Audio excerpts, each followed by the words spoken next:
아주 멋지고 잘하셨습니다. 우리는 잘 들었는데 우리 성가대원들은 힘드셨을 것 같아요. 가사를 다 암기하시느라고 얼마나 힘드셨어요. 우리 성가대 계속하면 아마 치매는 절대로 안 걸릴 것 같습니다. 좀 힘드시지만 그렇게 해주셔서 너무 감사하고, 또 우리 성가대를 위해서 많이 기도해 주시기를 바랍니다. 멋있었죠? 어디 음악회에 와서 아주 마지막 피날레 엔딩곡을 듣는 그런 느낌이었습니다. 감사를 드립니다. 할렐루야. 이 자리에 오신 모든 분도 그 예루살렘 거룩한 성에 들어간 그 영광을 누리시기를 소망합니다. 여러분 기억하실지 모르겠는데요, 오래전에 우리 교단에서 여름 성경학교를 할 때 그 주제를 야훼 하나님 힘내세요 라고 하였던 적이 있습니다. 그 당시 상황이 굉장히 어려웠기 때문에 그 어려운 시국 속에서 하나님의 나라 일을 하는 우리 성도들을 위로하고, 그 가운데 여전히 역사하시는 하나님을 응원하는 그런 주제로 하나님 힘내세요 라는 주제를 세웠습니다. 상당히 재치 있고 또 뭔가 아이들에게 쉽게 다가갈 수 있는 그런 주제였습니다. 그런데 이 주제에 대해서 어느 장로님께서 엄청 화를 냈다고 합니다. 왜 화를 냈을까요? 이 장로님이 생각하시기에 하나님은 전지전능하신 분인데, 능치 못할 것이 없는 분인데, 감히 우리 인간이 그 하나님에게 힘을 내라 마라 하고 우리 인간이 응원한다고 해서 하나님 힘이 낼 수 있는 그런 분이냐? 하나님의 그 전능하심을 무시하는 주제다, 이런 이야기로, 이런 의견으로 화를 냈다는 겁니다. 여러분 생각은 어떻습니까? 이 장로님의 생각도 나름 일리가 있지요. 특별히 제가 오늘 말씀을 준비하면서 생각해 보니까 이 장로님 의견이 옳은 거예요. 출애굽기 3장에 보면 하나님께서 모세를 부르는 장면이 나옵니다. 그때 당시 이스라엘 백성들은 애굽에서 노예살이하면서 굉장히 신음하면서 억압을 당하고 있었습니다. 그 부르짖음이 하나님께 상달되었고, 하나님이 모세를 통해서 그 이스라엘 백성을 애굽에서 끌어내려고 하는 출애굽의 계획을 가지고 그 모세를 부르는 겁니다. 그때 이 모세가 말합니다. 지금 하나님은 모세에게 말해서 바로 왕에게 가서 내 백성을 끄집어내라, 이렇게 말을 하는데 모세가 감히 어떻게 바로 왕에게 가겠습니까? 그래서 하나님에게 묻습니다. 하나님의 이름이 무엇이기에 그들이 그 하나님이 누구냐고 묻는다면 제가 그 바로 왕에게 하나님을 어떻게 소개해야 할까요? 하나님의 이름은 무엇입니까? 이렇게 물은 적이 있습니다. 그때 하나님께서 출애굽기 3장 14절에 보면 이렇게 말합니다. 나는 스스로 있는 자이니라. 표준 세번역은 나는 곧 나다. 영어에서 I am that I am. 참 애매한 말이죠. 무슨 말이겠습니까? 나는 스스로 있는 자니라. 우리 인간이 그 하나님을 어떻게 규정할 수 없다라는 겁니다. 우리 인간의 생각과 한계를 뛰어넘어서 스스로 존재하는, 우리의 조건과 상관없이 하나님은 존재하는 그런 절대자, 전능하신 분인 것을 말씀하고 있습니다. 그런 전능하신 하나님이세요. 그런데 우리가 지난주에 살펴보신 사무엘상 4장에서 보면 그런 전능하신 하나님인데, 그런 전능하신 하나님이 함께 계시는데도 불구하고 이스라엘 백성들은 블레셋에게 대패를 당했습니다. 엘리의 아들 홈리와 비느하스가 전쟁터에서 죽고, 또 엘리 제사장도 그 소식을 듣고서 의자에 넘어져 죽음을 당했습니다. 뿐만 아니라 3만 명이나 되는 엄청난 대군이 이 블레셋과의 전투에서 죽임을 당하였습니다. 그리고 하나님이 함께하는, 하나님이 계신 그 언약궤마저 빼앗겨버리는 엄청난 패배를 당했습니다. 하나님이 전능하시다면, 하나님이 함께 하신다면, 하나님이 능력 있고 살아계시다면 어떻게 이런 일이 일어날 수 있겠습니까? 우리의 질문입니다. 지금까지 성경 속에서 쭉 이야기된 걸 보면 그 언약궤를 앞세우고 나아갔을 때 요단강물도 멈추게 했습니다. 그 언약궤를 앞세우고 나아갔을 때 그 막강했던 여리고성도 무너뜨릴 수가 있었습니다. 그렇게 능력 있었던 하나님이신데 왜 그 언약궤와 함께 하는데 그 블레셋과의 전투에서 하나님은 침묵하셨습니까? 왜 그렇게 대패를 당하고 참패를 당하고 멸시를 당하는데 하나님은 수수방관했습니까? 왜 하나님은 무능력하게 잠자고 있었습니까? 우리는 하나님은 죽었는가 물을 수밖에 없습니다. 그런데 오늘 말씀을 계속 읽어가다 보면 하나님은 무능한 것이 아니었습니다. 하나님은 잠자는 것이 아니었습니다. 하나님은 여전히 건재하셨고 하나님은 여전히 살아계셨고 하나님은 여전히 능력 있게 역사하시는 것을 오늘 말씀을 통해서 볼 수가 있습니다. 그렇다면 왜 하나님께서 침묵하신 거였습니까? 왜 잠자코 있었습니까? 그것은 하나님이 무능해서가 아니라 하나님이 능력이 없어서가 아니라 그 침묵 속에서 하나님을 멀리 떠나고 하나님 앞에 온갖 죄악을 지르며 타락했던 이스라엘 백성들, 특별히 엘리 제사장과 그 가문을 심판하기 위한 것이었음을 우리는 다시 한번 깨닫게 됩니다. 오늘 말씀을 보면 그런 내용이죠.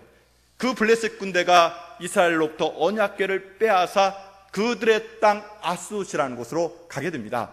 아스돗은 블레셋의 5도시 중 가장 중심이 되는 도시였고 또 그들이 섬기는 다곤 신전을 모셔놓은 그런 곳이었습니다. 그 다곤 신전에 다곤 신상이 있었는데 그 빼앗아간 언약궤를 오늘 말씀해 보니까 옆에다가 언약궤를 놓았다 이렇게 이야기를 합니다. 고대 근동 세계에서는 신들의 전쟁이 바로 일반 국민들의 전쟁이기도 했습니다. 지금 이스라엘과 블레셋이 전투에서 블레셋이 승리를 했기 때문에 그 이스라엘에서 빼앗은 언약궤를 갖다가 다곤 신상 앞에 놓음으로 말미암아 지금 이스라엘 백성이 블레셋에게 복종하며 섬기는 것처럼 이 야훼 하나님의 신도 다곤 신을 섬겨야 한다.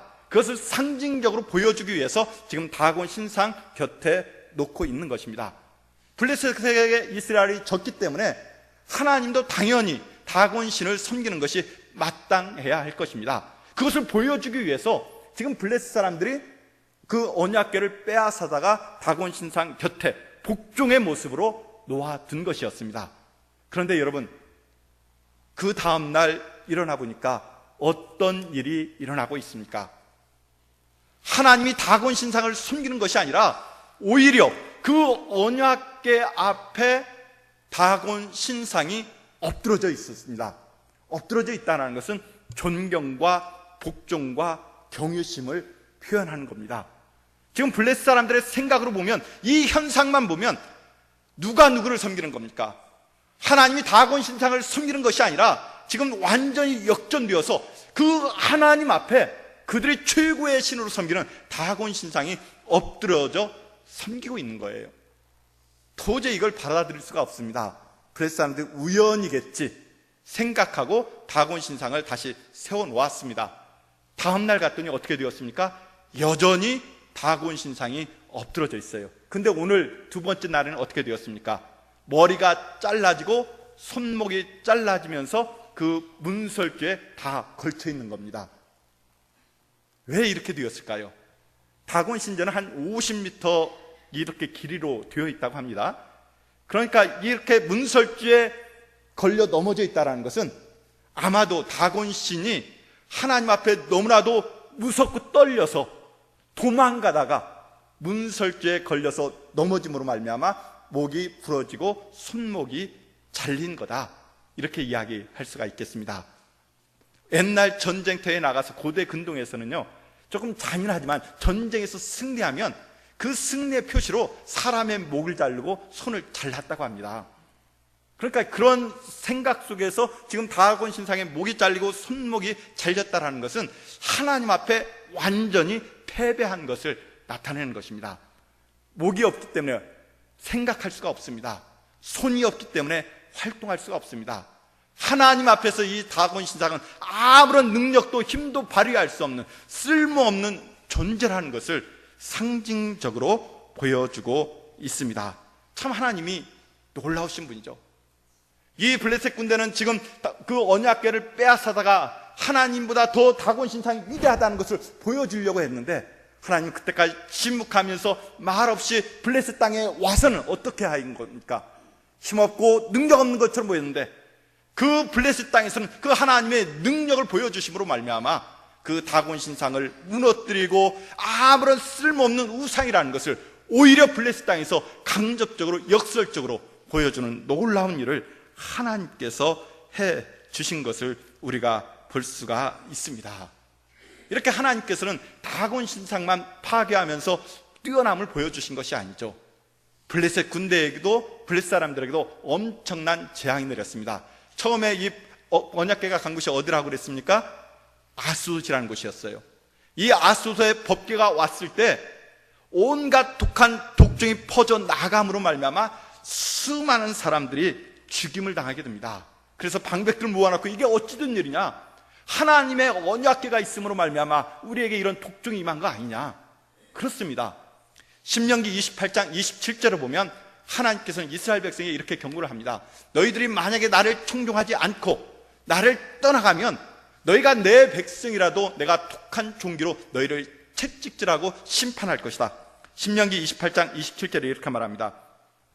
여호와께서 애굽의 종기와 치질과 교열병과 피부병으로 너를 치시리니 내가 치유받지 못할 것이라. 독한 종기가 사람에게 임하는 것은 하나님의 치심의 상징이라는 것입니다. 이스라엘 백성만 그러는 것이 아니라 이 이방 민족 블레셋에게도 지금 엄한 독한 종기로 치심으로 말미암아 그들이 죽임을 당하고 괴로움 속에 부르짖을 수밖에 없었습니다. 그래서 이 언약궤는 아스돗에서 어디로 가게 됩니까? 가드 땅으로 옮겨가게 됩니다. 그런데 어떤 주석가들은 이렇게 이야기합니다. 이 가드 사람들이 그거 우리에게 보내달라 이렇게 요구했다는 거예요. 지금 아스돗 사람들이 법궤 때문에 독한 종기로 그렇게 두려워하는데, 가드 사람들 교만한 마음 때문에 그거가 있다고 그런 독한 종기가 있겠느냐, 우리한테 보내봐라, 우리는 끄떡 없을 것이다 하는 이런 교만한 마음으로 그 법궤를 우리에게 보내달라 요구를 했다는 거예요. 근데 가드 땅에서도 어떻게 되었습니까? 엄청난 독한 종기가 그 가드 사람들에게 퍼져나가면서 수많은 사람들이 죽게 됐고 부르짖고 다시금 방백들을 모아서 그것을 에글론 땅으로 보내게 됩니다. 그렇게 결정을 합니다. 그런데 에글론은 이 소식을 듣고 그것을 왜 우리에게 보내느냐, 그거 다시 이스라엘로 보내버리자 하면서 받아들이지 않고 결국은 이 법궤는 벳세메스를 통해서 이스라엘 땅으로 돌아오게 되는 것을 볼 수가 있습니다. 이 법궤, 하나님이 함께 하시는 상징이었던 이 언약궤가 블레셋 땅에 무려 7달 동안을 머무는 동안 엄청난 재앙과 그 다곤 신상을 부수면서 결국은 어떻게 되었습니까? 그 블레셋 성읍에 사망이 가득하였고 하나님께 부르짖었다 이렇게 말을 합니다. 오늘 말씀 5장 11절 후반절에 보니까 이렇게 말합니다.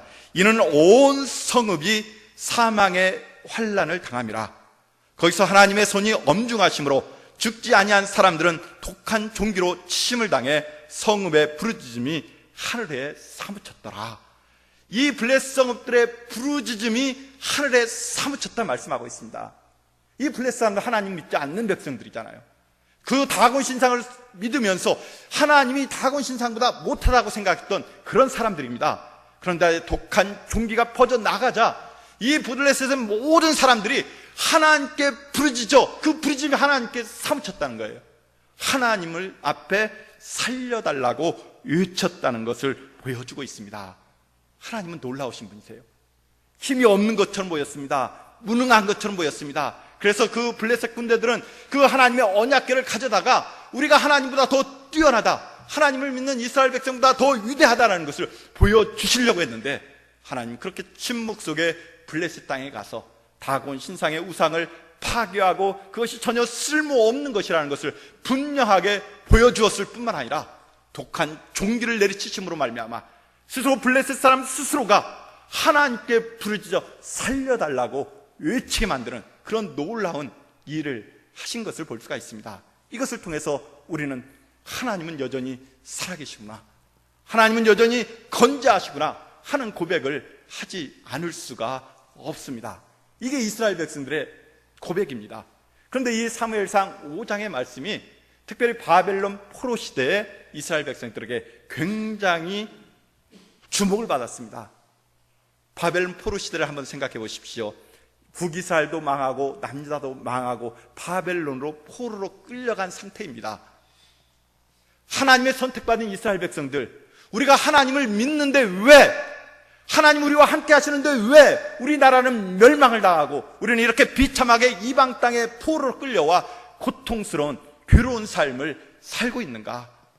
이 현실 속에서 이스라엘 백성들이 다시금 사무엘 4장과 5장을 읽었을 때, 이것은 하나님이 무능해서가 아니라, 하나님이 우리를 버리신 것이 아니라, 우리가 하나님 앞에 범죄하였기 때문에, 우리가 하나님의 법을 온전히 지키지 않았기 때문에, 우리가 하나님으로부터 멀리 떠나가 있기 때문에 하나님이 잠시 침묵하면서 우리를 채찍질하는구나.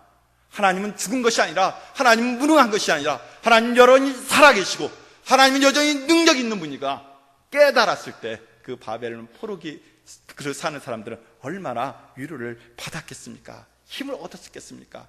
그래서 이 바벨론 포로기에 이 사무엘상 5장이 다시금 주목받으면서 이스라엘 백성들에게 많이 읽히고 다시 쓰여지고 주석되고 선포되고 했습니다.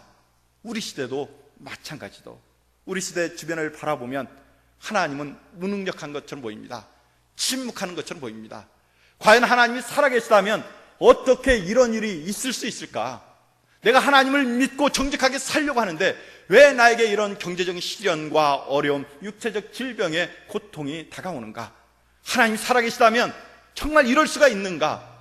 하는 그런 원망과 탄식의 소리, 바로 여러분의 탄식 소리 아니겠습니까? 내가 정직하게 살려고 정말 하나님 방법대로 하려고 하는데 오히려 악한 사람이 특세하면서 나를 짓밟고 나를 이용해서 나를 착취해서 그들의 성공을 구가해 나아갈 때 억울함 속에서 우리는 하나님 살아계시다면 어떻게 이렇게 될 수 있습니까? 하는 그런 원망이 우리 안에 있는 것 아니겠습니까?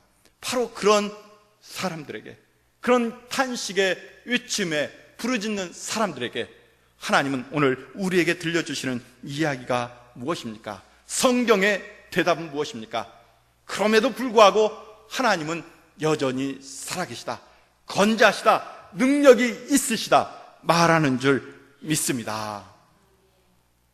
우리 이 사무엘상 5장에 보면, 전체적인 그 사무엘상 지금까지의 분위기를 보면 엘리 제사장이 타락했고 성소가 굉장히 타락하고 음란에 물들어 있습니다.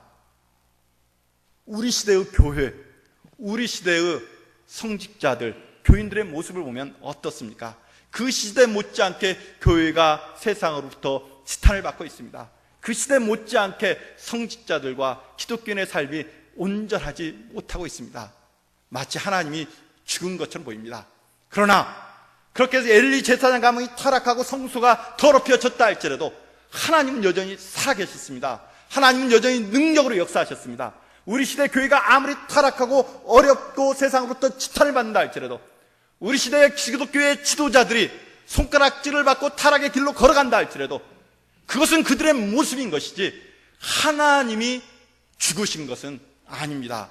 그렇게 타락되었다 할지라도 하나님은 여전히 살아계신 것을 우리가 믿고 고백해야 될 줄 믿습니다. 그 엘리 제사장의 타락으로, 또 이스라엘 백성의 타락으로 법궤를 빼앗기고 블레셋과의 전투에서 수만 명이 죽임을 당하는 비참한 상황이 연출되었지만, 그래서 하나님은 죽었다고 이스라엘 백성들 원망하고 있었지만은 오늘 말씀을 통해서 하나님은 다시 살아나셨습니다. 역사하셨습니다. 블레셋의 그 모든 것들을 치심으로 말미암아 그들 스스로 부르짖어 하나님께 부르짖어 우리를 살려주십시오 외칠 수밖에 없었습니다. 이게 하나님의 능력이고 우리의 신앙이 여기에 있는 줄 믿습니다. 예수님도 마찬가지죠. 유대 종교 지도자들이 백성들을 선동해서 예수님을 십자가에 못 박았습니다. 무덤에 넣고 돌무덤으로 막았습니다. 그때까지 하나님은 죽으셨습니다. 하나님은 없는 것 같았습니다.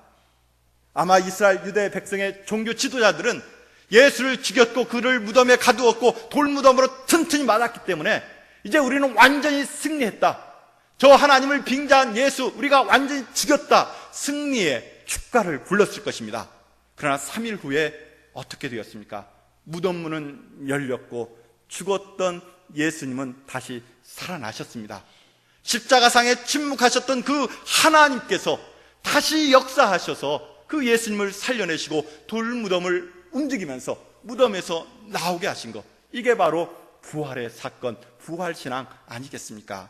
우리가 하나님을 믿는다고 할 때, 예수님을 믿는다고 할 때, 우리가 부활의 신앙으로 영원한 생명을 산다고 할 때 우리의 신앙의 근거는 바로 여기에 있는 것입니다. 침묵하는 것 같지만, 약한 것 같지만, 무능한 것 같지만 그래도 여전히 하나님은 살아계시다, 이 고백이 있을 때 우리의 믿음은 다른 모습으로 살아가게 될 줄 믿습니다.